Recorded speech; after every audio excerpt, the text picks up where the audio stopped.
Hello, जय हिंद दोस्तों। स्वागत है आप सभी का अपने YouTube channel target for BHPSCL में, जहां हम लोग BHPSCL टेक्नीशियन ग्रेड 3 का प्रैक्टिस सेट बनाते हैं। तो उसका आज सेट नंबर 101 चलेगा। तो आइए हम लोग बनाते हैं सेट नंबर 101, जो SK झा सर के द्वारा बनवाया जाता है। तो आइए हम लोग स्टार्ट करते हैं क्वेश्चन नंबर 1 से। तब तक आप हमारे चैनल पर पहली बार आए हैं तो हमारे चैनल को लाइक सब्सक्राइब जरूर करें। तो आइए हम लोग स्टार्ट करते हैं क्वेश्चन नंबर 1 से। क्वेश्चन नंबर 1 कह रहा है कि जनतंत्र शब्द निम्नलिखित में से किस प्रकार के समान के अंतर्गत हैं।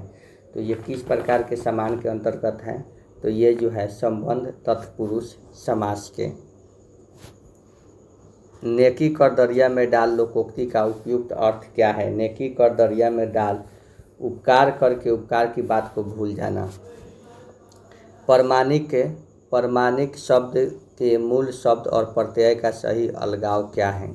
तो इसका सही अलगाव है प्रमाण जोड़ ई के। मनोरथ का सही संधि विच्छेद क्या होगा।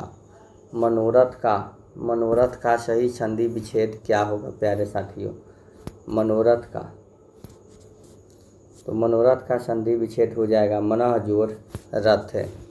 अभी अभी जन्म लेने वाला, इसके लिए एक शब्द बताइए। अभी अभी जन्म लेने वाला नवजात। अतीन्द्रिय में कौन सा उपसर्ग है। अतीन्द्रिय में कौन सा उपसर्ग है, तो ये जो है आपका अति उपसर्ग है। कौन उपसर्ग है, अति उपसर्ग। जिंदगी नामा के लेखक कौन है दोस्तों, तो जिंदगी नामा के लेखक है कृष्णा सोबती। कौन है, कृष्णा सोबती। अन्वेषण का शुद्ध संधि विच्छेद क्या है। अन्वेषण का शुद्ध संधि विच्छेद क्या है, तो ये है अनुजोड़ एसन। निम्नलिखित में कामदेव का पर्यायवाची शब्द है। कामदेव का पर्यायवाची शब्द क्या है, तो मार है। नेक्स्ट देखेंगे 10 नंबर। बिल्ली छत से कूद पड़ी। बिल्ली छत से कूद पड़ी कौन सा कारक है। बिल्ली छत से कूद पड़ी, तो ये हो जाएगा आपका अपादान कारक। Select the appropriate meaning given item. Back to square one. Back to square one का हो जाएगा A come to the original point. Select the most appropriate option to fill in the blanks.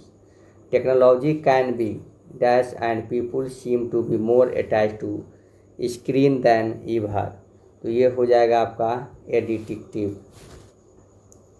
Select the appropriate option. He don't eat, तो he should not have done it. He should not have done it. यहाँ पे कह रहा है कि स्पर्श का क्या हो जाएगा, अल्टरनेटिव। स्पर्श का अल्टरनेटिव जो हो जाएगा डेंस हो जाएगा। देखते हैं आगे, देखते हैं मेरे प्यारे साथियों। सिलेक्ट द करेक्टली स्पेल्ड क्या हो जाएगा, करेक्टली यानी कि सही कौन है, तो इलिसिटली है। अब आता है रीजनिंग सेक्शन में। निम्नलिखित में दिए गए विकल्पों में से संबंधित शब्द को चुनिए। किताब में पढ़ने, तो महाद्वीप में क्या होते हैं, तो महाद्वीप में हो जाएंगे आपका देश। महाद्वीप में क्या होंगे, देश होंगे। एक महिला की तस्वीर की ओर, महिला ने तस्वीर में महिला की ओर इशारा करते हुए, महिला ने तस्वीर में महिला की ओर इशारा करते हुए कहा कि वह उसकी सास के पति के एकमात्र पुत्र की पत्नी है। तो वह महिला उस तस्वीर वाली महिला से किस प्रकार संबंधित है, तो वह महिला जो है स्वयं से संबंधित है। निम्नलिखित में से दो संकेतों में परस्पर प्रतिस्पर्धा समीकरण को ठीक कीजिए। तो इसमें जो हो जाएगा आपका, यहाँ पे हम लोग गुना करेंगे। पहले ऑप्शन नंबर ए को चेक करेंगे यहाँ पे, तो ये हो जाएगा 15 + 1 - 4, 16 - 4 = 12, यानी कि ऑप्शन नंबर ए हमारा सही हो जाएगा। निम्नलिखित में दिए गए विकल्पों में प्रश्न चिन्ह के स्थान पर आने वाली संख्या को चुनिए। तो आने वाली संख्या को इसमें चुनना है, तो क्या हो जाएगा, तो ये हो जाएगा आपका 6, 18, 18 × 2 = 20 हो जाएगा। ये 20। नेक्स्ट है दोस्तों, यहाँ पे 19 का देखेंगे। 19 का, तो 19 का हो जाएगा 156 हो जाएगा। क्या हो जाएगा, 156 हो जाएगा। नेक्स्ट देखते हैं, एक ही पासे के दो अलग अलग स्थान दिखाए गए हैं। एक ही पासे में दो अलग अलग स्थान दिखाए गए हैं। इनमें 6 के फलकों को 1 से 6 तक गिना जाता है। उस संख्या में 5 वाले फलक के विपरीत 4 दिया हुआ है। तो एगो 4 में 1 2 है, तो एगो 4 में 3 6 है। तो 4 के सामने क्या होगा, तो 4 के सामने, तो ये 4 के सामने, तो 5 के सामने, 4 के सामने 5 हो जाएगा, तो 5 के सामने 4 हो जाएगा। यहाँ पे देखिए कोई बगीचा पार्क नहीं है। कोई बगीचा जो है, कोई भी गार्डन जो है, ये क्या पार्क नहीं है। कुछ बगीचे विद्यालय हैं, कुछ बगीचे स्कूल हैं, कुछ बगीचे स्कूल हैं। तो कोई पार्क बगीचा नहीं है, कोई पार्क बगीचा नहीं है, सही है। कुछ विद्यालय बगीचे हैं, ये भी सही है। कुछ पार्क बगीचे हैं, नहीं। तो ये हो जाएगा ऑप्शन नंबर सी। 1 और 2 अनुसरण करते हैं। एक अनुक्रम दिया गया जिसमें एक पद लुप्त है। तो चलिए देखते हैं कि ये 3 दूनी 6 1 बढ़ रहा है, 3 दूनी 6 1 बढ़ रहा है, 7 दूनी 14 2 बढ़ रहा है, 25 14 दूनी 32 3 बढ़ रहा है, 5 70 और 4 74 हो जाएगा इसका आंसर 74। 23 का कह रहा है कि यहाँ पे, तो यहाँ पे सब का मान हम रखेंगे। इसका मान क्या है, तो है ए बी का भाई है, यानी कि पी और एच क्या है, भाई है। पी और एच क्या है, भाई है। पी और एच कौन है, क्या है, भाई है। ठीक है। प्लस का अर्थ है कि ए बी के पिता है, तो एच जो है क्यू के पिता है। एच का मतलब होता है कि ए बी की बहन है, ए बी की बहन है। तो क्यू जो है एम की क्या है, बहन है। क्यू जो है एम की बहन है। प्लस का होता है कि ए बी का पिता है, तो एम जो है किसका, टी का, एम जो है टी का पिता है, टी का पिता है। फिर परसेंटेज का होता है कि ए बी की बहन है, तो ये के जो है टी की बहन है, और इसका होता है कि ए बी का भाई है, तो के जो है जे का भाई है। तो क्यू जे से किस प्रकार संबंधित है, तो क्यू जे से किस प्रकार संबंधित है, तो क्यू जे से चाची और बुआ से संबंधित है। देखेंगे कि एक फोटोग्राफर में एक लड़के की ओर इशारा करते हुए सुधीर ने कहा कि वह मेरे नाना की इकलौती संतान, वह मेरे नाना के इकलौती संतान का पुत्र है। तो लड़का सुधीर से किस प्रकार संबंधित है, तो नाना के इकलौते संतान का पुत्र है, तो वह जो है भाई से संबंधित है। आगे देखेंगे कि उस विकल्प का चयन कर जो तीसरी संख्या से उसी प्रकार, देखिए ये 51, तो ये क्या होगा, तो 7 के क्या होगा, 7 से कट जाएगा 17, तो ये क्या हो जाएगा, तो इसका जो हो जाएगा option number D, option number D हो जाएगा। चलिए आगे देखते हैं। आगे कह रहा है कि एक्सेल में टाइम फंक्शन के लिए पूर्ण वाक्य विन्यास क्या है, तो क्या है, तो ये है आपका ऑप्शन नंबर सी, समय।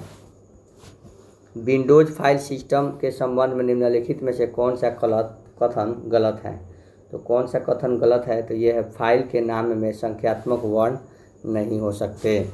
एमएस ऑफिस में किसी वर्ड को कट या कॉपी करने पर उसे कहाँ से स्टोर किया जा सकता है, तो कहाँ से स्टोर किया जा सकता है, तो ये होता है आपका ऑप्शन नंबर ए, क्लिप बोर्ड से। नेटवर्किंग शब्दावली में हैंड शेकिंग का अर्थ क्या है नेटवर्किंग में कि चैट करना, क्या होगा, चैट करना, सॉरी चैट करना नहीं होगा, ये होगा कंप्यूटरों को हब के साथ जोड़ना। Control plus shift plus F8 दबाएं तो क्या होगा, control plus shift plus F8 दबाएं तो यह आयताकार चयन को सक्रिय करता है। MS एक्सेल स्क्रीन पर वर्कशीट का नाम कहाँ प्रदर्शित होता है, तो वर्कशीट का नाम जो है ये बॉटम लेफ्ट नीचे प्रदर्शित होता है। त्रुटिपूर्ण फॉर्मेट के टेक्स्ट को उजागर करने के लिए निम्नलिखित में से किन बटनों को एक साथ दबाना चाहिए, तो ये जो होता है कंट्रोल प्लस होम, सॉरी यहाँ पे दिया हुआ है कि आपका 32 का क्या होना चाहिए, तो 32 का ऑप्शन नंबर ए यानी कि D, control plus alt plus F2 दबाना चाहिए। जब एम एस वर्ड पर एक टेक्स्ट डॉक्यूमेंट को एडिट किया जाता है तो टेक्स्ट को कॉपी और पेस्ट करने के लिए उपयोग की जाने वाली संयोजी क्रमशः है। क्या है क्रमशः? तो ये जो है आपका 33 का option number B, Ctrl+C+, Ctrl+V। Integrated circuit निम्न में से कंप्यूटर की किस पीढ़ी से संबंधित है? तो ये जो है आपका तीसरी पीढ़ी से संबंधित है। जब कंप्यूटर स्विच ऑन किया जाता है दोस्तों जब कंप्यूटर स्विच ऑन किया जाता है तब ऑपरेटिंग सिस्टम हाई डिस्क से मेन मेमोरी में लोड होता है। तो उस प्रक्रिया को क्या कहते हैं? तो उस प्रक्रिया को हम लोग कहते हैं बूटिंग। निम्नलिखित में से कौन सी कंप्यूटर की भाषा नहीं है? कौन सी कंप्यूटर की भाषा नहीं है? 1 में C++, कौन है? जावा के बाद है लिनक्स। तो कौन नहीं है कंप्यूटर की भाषा? तो ये है केवल 3 लिनक्स। कंप्यूटर नेटवर्क के संबंध में TCP का विस्तार क्या है? तो TCP का विस्तार जो है ट्रांसफॉर्मर कंट्रोल प्रोसेस, यहाँ पे दिया हुआ है इसका आंसर आपका 37 का option number A, C option number A हो जाएगा। ए में क्या कह रहा है कि ट्रांसमिशन कंट्रोल प्रोटोकॉल मोबाइल में उपयुक्त की जाने वाली है। मोबाइल में क्या उपयोग की जाने वाली है? तो मोबाइल में द्वितीयक बैटरियाँ उपयोग की जाती है। MS-DOS में स्क्रीन साफ क्लियर करने के लिए किस कमांड का प्रयोग किया जाता है? किस कमांड का प्रयोग करते हैं? तो ये करते हैं 39 के ऑप्शन नंबर बी, CLS को। एक कंपाइलर आमतौर पर फेजेज का उपयोग सोर्स फाइल को मशीन कोड में बदलने के लिए करता है। तो ये 6 फेज का। निम्नलिखित में से क्या भारतीय संविधान की 5वीं अनुसूची के अंतर्गत आता है? तो ये आता है अनुसूचित क्षेत्र और अनुसूचित जनजाति से संबंधित उपबंध। भारत के नियंत्रक एवं महालेखक कैग से संबंधित इनमें से कौन सा कथन सही है? कौन सा कथन सही है? तो केवल एक सही है। CAG लोक लेखा समिति की बैठक में भाग ले सकता है। निम्नलिखित में से कौन सा उष्णकटिबंधीय सवाना जलवायु दर्शाता है? तो कौन दर्शाता है? तो ये AW। निम्नलिखित में से कौन सी पहाड़ी या पूर्वांचल पहाड़ियों का हिस्सा नहीं है? कौन सी पहाड़ी या पूर्वांचल पहाड़ियों का हिस्सा नहीं है? तो ये है आपका पाटली पहाड़ियाँ मेरे प्यारे साथियों। तो नेक्स्ट देखेंगे कि शिक्षा किस सूची के संबंधित है? शिक्षा किस सूची से संबंधित है? तो शिक्षा जो है समवर्ती सूची से संबंधित है। हड़प्पा के लोग किस धातु का उपयोग नहीं जानते थे? हड़प्पा के लोग किस धातु का उपयोग नहीं जानते थे? तो हड़प्पा के लोग जो है ये लोहा के धातु का उपयोग नहीं जानते थे। यहाँ पे कह रहा है कि दिए गए तो सूरत विभाजन जो है 1905 यानी कि 1 के 5। सांप्रदायिक जो हो जाएगा आपका 3 यानी कि ऑप्शन नंबर आपका हो जाएगा बी आंसर। अंग्रेजों द्वारा अपनाई गई भूमि बंदोबस्त की निम्नलिखित में से किस प्रणाली में किसानों के हितों को अधिक सुरक्षा प्रदान की गई थी? तो ये होता है मद्रास की रैयतवाड़ी बंदोबस्त। हाल ही में ग्लोबल आर्टिफिशियल इंटेलिजेंस समिति 2024 का उद्घाटन कहाँ हुआ है? तो कहाँ हुआ है उद्घाटन? तो ये उद्घाटन जो हुआ है हैदराबाद में हुआ है। निम्नलिखित में से कौन सी स्थानीय पवन चक्की फूलों को खिलने में मदद करती है? तो कौन फूलों को खिलने में मदद करती है? तो ये है आपका option number D, blossom shower. परिवेश के लिए उपयोग की जाने वाली रोधन सामग्रियों को तापमान की एक विशेष सीमा का सामना करने की उनकी क्षमता के अनुसार वर्गीकृत किया जाता है। वर्ग ई रोधन का अधिकतम सुरक्षित तापमान क्या है? तो इसका सुरक्षित तापमान क्या है? तो ये जो है आपका ऑप्शन नंबर ए 120 डिग्री सेल्सियस। मशीन कुंडली शब्दावली के संदर्भ में बताए कि निम्न कथन सही है। कौन सा कथन सही है? तो ये ऑप्शन नंबर हो जाएगा बी, गलत और सही। ये 1 नंबर गलत है और ये सही है। यदि एक एसी मोटर में 4 ध्रुवों के साथ 24 प्रखौच हो तो प्रखौच दूरी क्या होगी? तो प्रखौच दूरी हो जाएगा आपका 180/24/4। इसको कटा देंगे तो 6, तो 6 से ये कट जाएगा कितना बार में? 30 बार में। तो आंसर क्या हो जाएगा? 30 डिग्री हो जाएगा। कम्यूटेटर पिच वाइंडिंग में सही संबंध क्या है? कम्यूटेटर पिच वाइंडिंग में सही संबंध है कम्यूटेटर खंडों की संख्या और आर्मेचर कुंडलियों की संख्या। तो दोस्तों ये सेट कैसा है? ये सेट जो है आप लोग टारगेट फॉर BSPSCL चैनल पे बना रहे हैं। तो सेट अच्छा लगे तो लाइक ज़रूर करें, चैनल पर पहली बनाए तो सब्सक्राइब भी करें। तो चलिए हम देखते हैं यहाँ पे 36 स्लॉट, 6 पोल, सिंगल लेयर, 3 फेज वाइंडिंग का डिस्ट्रीब्यूशन फैक्टर है। तो दिया गया साइन इतना है, तो क्या होगा इसका? तो इसका जो हो जाएगा ऑप्शन नंबर बी। तुल्यकालिक सिंक्रोनस जनरेटर में उत्पन्न विद्युत आवृत्ति का नियंत्रण क्या कहलाता है? तो ये कहलाता है आपका LFC। 3 फेज स्टार्ट 1 kV परिवर्त्य एक 500 kW डेल्टा संचालित प्रेरण मोटर को पावर सप्लाई है। यदि मोटर का शक्ति गुणांक 0.8 पर सेगामी और इसकी क्षमता 0.9 हो तो प्रत्येक पर्यावर्तक और मोटर फेज में लगभग क्रमशः है। क्या क्रमशः है? तो ये हो जाएगा ऑप्शन नंबर बी। जब प्रत्यावर्ती से भार हटाया जाता है, इसकी टर्मिनल वोल्टता पूर्ण भार पर 500 वोल्ट से बढ़कर शून्य भार पर 660 वोल्ट हो जाती है। तो पूर्ण भार पर प्रत्यावर्ती वोल्टता का नियमन ज्ञात करें।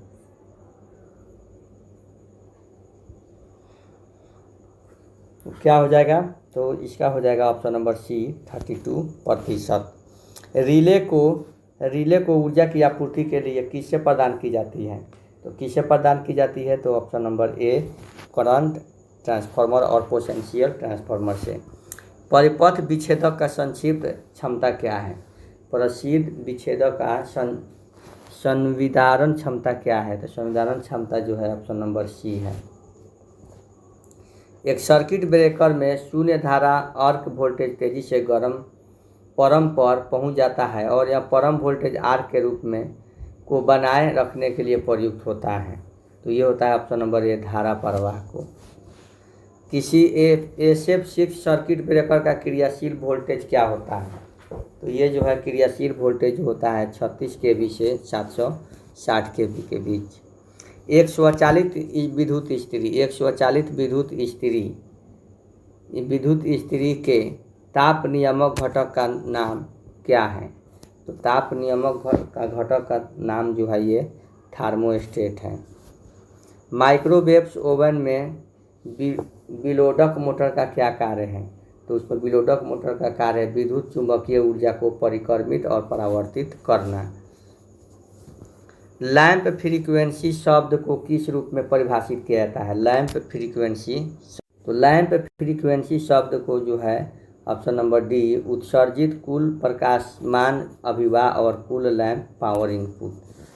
निम्नलिखित में से क्या प्रदीपन से संबंधित है? तो प्रदीपन से संबंधित है लैम्बर्ट का अवशोषण का नियम। ताप नियंत्रण संयंत्रों में विद्युत शक्ति के उत्पन्न के लिए प्रयुक्त पर्यावर्तीय नियोजित घूर्णक किस प्रकार का होता है? तो ये जो होता है बेलनाकार का। इनमें से कौन दवानुकूलित जल रिएक्टर का एक लाभ है? तो कौन है? तो ये है संकुचित आकार का। निम्नलिखित में से कौन सी विशेषताएं डीजल इंजन ऊर्जा प्रणाली से संबंधित नहीं है? तो कौन नहीं है? तो ये हो जाता है ऑप्शन नंबर सी स्पार्क इंग्निश से ऊर्जा उत्पन्न होता है। ऑप्शन नंबर 70 कह रहा है कि भाप इंजन संयंत्र में टायर एयर प्री हीटर का क्या कार्य है? एयर प्री हीटर का क्या कार्य है मेरे प्यारे साथियों? तो उसका कार्य है ग्रिप गैसों से गर्मी निकालना और इनपुट वायु को गर्म करना। सिंगल फेज इंडक्शन मोटर के संदर्भ में निम्न में से कौन सा कथन सत्य है? कौन सा कथन सत्य है? तो ऑप्शन नंबर डी सत्य है। सिंगल फेज मोटर के स्टेटर में एक लैमिनेटेड आयरन कोर के ऊपर 2 वाइंडिंग्स होते हैं। यह 2 वाइंडिंग्स लंबवत रूप से लगे हुए हैं। इनमें से एक मुख्य वाइंडिंग है और दूसरा क्या है? तो दूसरा है ऑक्सिलरी वाइंडिंग। प्रेरण मोटर के देखेंगे दोस्तों, प्रेरण मोटर के रोटर में वोल्टेज कैसे प्राप्त होता है। तो प्रेरण मोटर के रोटर में वोल्टेज जो है स्टेटर और रोटर ट्रांसफार्मर की क्रिया द्वारा। आगे मेरे प्यारे दोस्तों, इंडक्शन मोटर में यदि वायु अंतराल बढ़ा दिया जाए तो क्या होगा, तो शक्ति गुना कम होगा, चुंबकीय धारा बढ़ जाएगी, दोनों हो जाएगी। यदि एक ट्रांसफार्मर के द्वितीयक फेरे को दोगुना कर दिया जाए और प्राथमिक वोल्टता को आधा कर दिया जाए तो द्वितीयक वोल्टता क्या होगी। तो द्वितीयक वोल्टता जो है में कोई परिवर्तन नहीं होगा। एक ट्रांसफार्मर द्वितीयक 10 फेरे के साथ 100 मेगावाट अधिकतम और ज्वाक्रिय फ्लक्स जुड़ता है। तो द्वितीयक की प्रेरित ईएमएफ आरएमएस का मान परिकलन कीजिए, सप्लाई आवृत्ति इतना हर्ट्ज है, तो ये हो जाएगा 222। एक आदर्श परिणामित्र में प्राथमिक पर 1200 बर्तन और इसके द्वितीयक पर 600 बर्तन हैं। प्राथमिक पक्ष पर चालक वोल्टता 1100, 110 और भार प्रतिरोध 15 ओम है। तो धारा परिमंडन अनुपात का मान क्या होगा। तो इसका मान जो होगा 0.5 होगा। एक परिणामित्र के लिए प्रकार ए हानि आवृत्ति के वर्ग के अनुपातिक है, जबकि बी हानि आवृत्ति के अनुपातिक है। तो प्रकार ए और प्रकार बी क्रमशः क्या होगी। तो ये जो होगी भंवर धारा हानि और हिस्टैरिसीस हानि। नेक्स्ट है दोस्तों, ट्रांसफार्मरों में प्रयुक्त ट्रांसफार्मर तेल किससे प्रदान करता है। तो ये जो है इंसुलेशन और शीतलन प्रदान करता है। एसी विद्युत शक्ति संचरण में के संबंध में निम्नलिखित में से कौन सा विकल्प सही नहीं है। कौन सा विकल्प सही नहीं है। तो ये जो है संचरण में कम तांबे की आवश्यकता होती है। यूटिलिटी पोल किसे सहारा देने के लिए उपयोग में लाने वाला खंभा या पोस्ट है। किसे सहारा देने के लिए। तो ये है शिरोपरि विद्युत लाइनों को। 66 केवी प्रेषण लाइन के लिए सस्पेंशन प्रकार के कितने डिस्क इंसुलेटर का इस्तेमाल किया जाता है। तो ये होता है ऑप्शन नंबर बी 4। अधिकांश औद्योगिक भार होता है प्राकृतिक में प्रेरणिक होते हैं। प्रेषण लाइन पर चालू के लिए निम्नलिखित में से क्या सही है। तो उसके लिए जो है -AD + BC = -1। ओवरहेड सिस्टम के भू प्रतिरोध का अधिकतम स्वीकार्य मान किससे अर्थिंग लाइन के प्रयोग से सुरक्षित रखा जाता है, जहां दूर संचार लाइन या रेलवे लाइनों को पार करते हैं। तो ये होता है 2.5 ओम से ज़्यादा नहीं होता है। उपकरण के भू संक्रमण के संदर्भ में कौन सा कथन सही है। तो इसमें जो है ताप रोधन की विफलता और भू संक्रमण सुरक्षा प्रदान करना। तुल्यकालिक मोटर को किस पर प्रचालित किया जाता है। तो तुल्यकालिक मोटर को इनमें से किसी से नहीं। तुल्यकालिक मोटर यदि डैश हो तो इनमें पश्चगामी शक्ति गुणांक क्या होता है। तो अउत्तेजित सामान्य उत्तेजित। जब विद्युत धारा धात्विक कंडक्टर से होकर गुजरती है तो तापमान किस कारण बढ़ जाता है। तो तापमान चालन इलेक्ट्रॉनों और परमाणुओं के बीच टकराव के कारण बढ़ जाता है। सामान्य रूप से स्पर्श विभव की तुलना में स्टेप विभव परिमाण में होते हैं। क्या होते हैं। तो ये छोटे होते हैं। केबल का कवच किससे बना होता है। तो केबल का कवच जो है इनमें से किसी का नहीं बना होता, न जूट के तार से, न हेल्सियर टेप से, न कागज टेप एक रेशेदार सामग्री के साथ मिश्रित से। भूमिगत केबल के निर्माण के संदर्भ में निम्नलिखित में से कौन सा अनुक्रम सही है। तो ये जो है कोर, इंसुलेशन, आर्मरिंग, धात्विक परत, वेंडिंग सब सही है। डीसी मशीन आर्मेचर में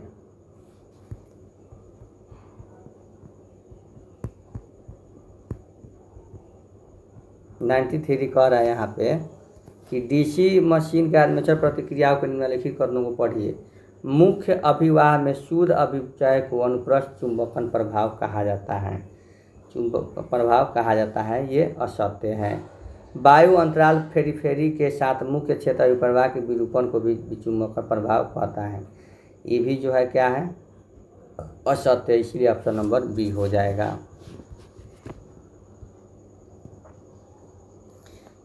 एक एक डीसी बाउंड जनरेटर 800 आरपीएम पर चलते हुए 200 वोल्ट ईएमएफ उत्पन्न करता है। यदि एक मानक चले की फ्लक्स प्रति पोल कांस्टेंट बनाए रखा जाता है तो इसकी गति 1500 आरपीएम तक बढ़ जाती है। तो ईएमएफ क्या होगा? तो इसका ईएमएफ जो हो जाएगा आपका 94 का ईएमएफ 375 वोल्ट होगा।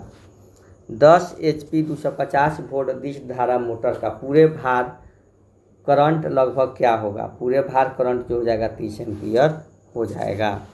निम्नलिखित में से कौन सा एक डीसी मोटर में पास ईएमएफ और धारा के बीच के संबंध में परिभाषित करता है? तो ये जो करता है, जब पास ईएमएफ में ह्रास होता है तो धारा में संवृद्धि होती है। निम्नलिखित में आर का मान की गणना करें तो आर का मान क्या हो जाएगा निम्नलिखित में? तो ये 17.5 हो जाएगा। आरसीसीबी का विस्तृत रूप क्या है? तो आरसीसीबी का विस्तृत रूप है प्यारे साथियों रेसिड्यूल करंट सर्किट ब्रेकर। आमतौर पर डीजल विद्युत उत्पादन संयंत्र की क्षमता किससे होती है? तो ये जो होती है 0.5 kVA से 110 kVA के बीच से। आर्मेचर कोर के स्लॉट में इंसुलेटर किए हुए कंडक्टर की व्यवस्था को क्या कहा जाता है? तो उसे क्या कहा जाता है? तो कहा जाता है आर्मेचर वाइंडिंग कहा जाता है। तो इसी के साथ जो है ये आज का ये सेट समाप्त हुआ। मिलते हैं अगले सेट में, सेट नंबर 102 के साथ। तब तक के लिए जय हिंद। आप लोग मन से पढ़ाई कीजिए, सेट बनाइए।